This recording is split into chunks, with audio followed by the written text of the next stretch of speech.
For over 1,000 years, castles were more than just stone monuments. They were survival systems, engineered to keep people alive when the world outside collapsed. Every tower, trench and gate wasn't merely medieval architecture. It was hard-earned experience, forged through siege, starvation and chaos.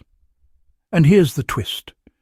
Many of those same principles that kept castles standing through cannon fire and invasion still apply to defending your home today. Whether it's against intruders, disaster, or civil unrest, the logic that protected kings can protect your family. This isn't romanticized history. It's strategy, refined by centuries of blood and ingenuity. The principle begins with layered defense, not just strong walls. One of the most overlooked truths about castle design is that no single wall ever saved a fortress. What saved them was layers. The outer walls were designed to slow down attackers, not stop them. Behind those were secondary courtyards, narrow choke points, and inner keeps that forced enemies to fight in stages. It was about exhausting them before they could ever reach the heart. Modern homes can use this same principle effectively. Your first layer isn't a moat, it's visibility and deterrence.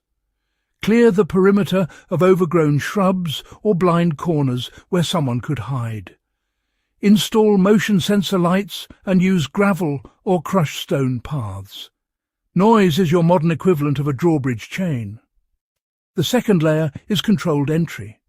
Reinforce doors with strike plates and longer screws, upgrade window locks and install secondary interior latches.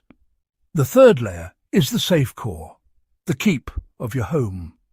This should be a secure room where your family can retreat if the outer layers fail. Ideally with a solid door, backup communication and a clear exit route. Just like a castle didn't rely on one gate, your home shouldn't rely on one lock. It's the combination of obstacles, visibility and delay that buys you time, and time in defense is survival. Elevation was power, and still is. Castles weren't built on hills by coincidence. High ground gave defenders vision, range, and psychological dominance.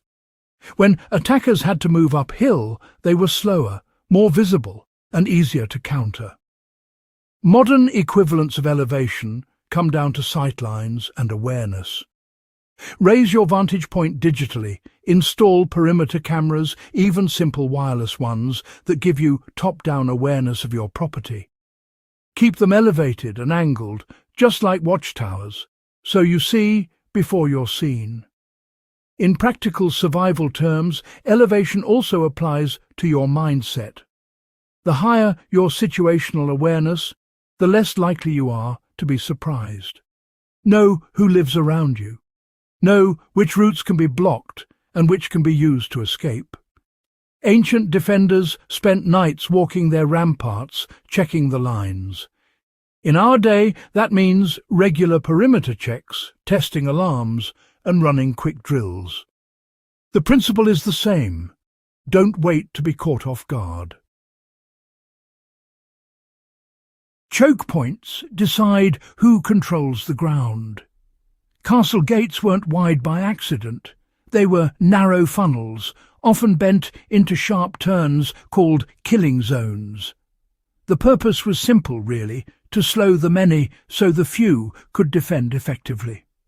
The entire concept of a bottleneck defence still holds tremendous value in modern home layout. In your house, choke points are the hallways, staircases and doors that limit an intruder's movement.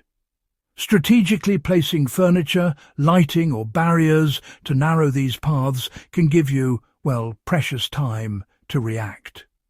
For instance, a solid bookshelf near a main hallway can serve as both visual cover and an improvised barricade. Even lighting plays a role.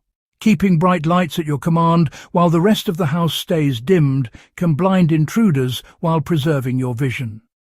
Castles use geometry to manipulate attackers.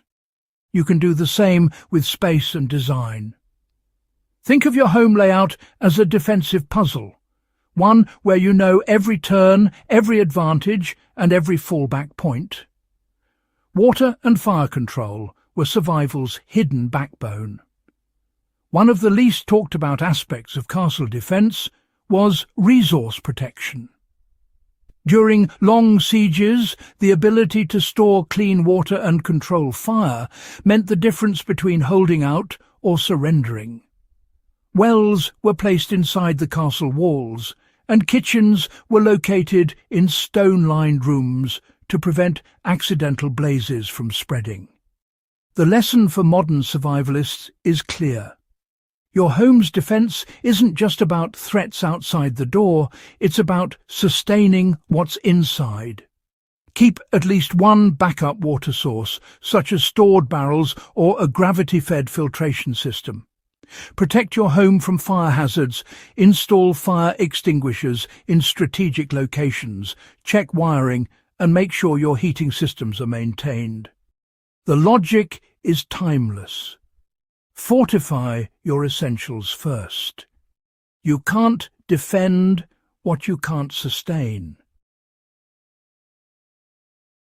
Psychological deterrence is as real today as it was then. Castle banners, imposing gates and high towers weren't just structural, they were psychological. The goal was to make attackers hesitate before they even began. The presence of power often prevented conflict. Apply that principle by making your home look defended.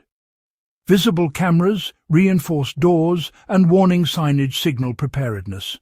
Even dogs, ancient sentinels that alerted defenders long before an alarm, still serve as powerful deterrents.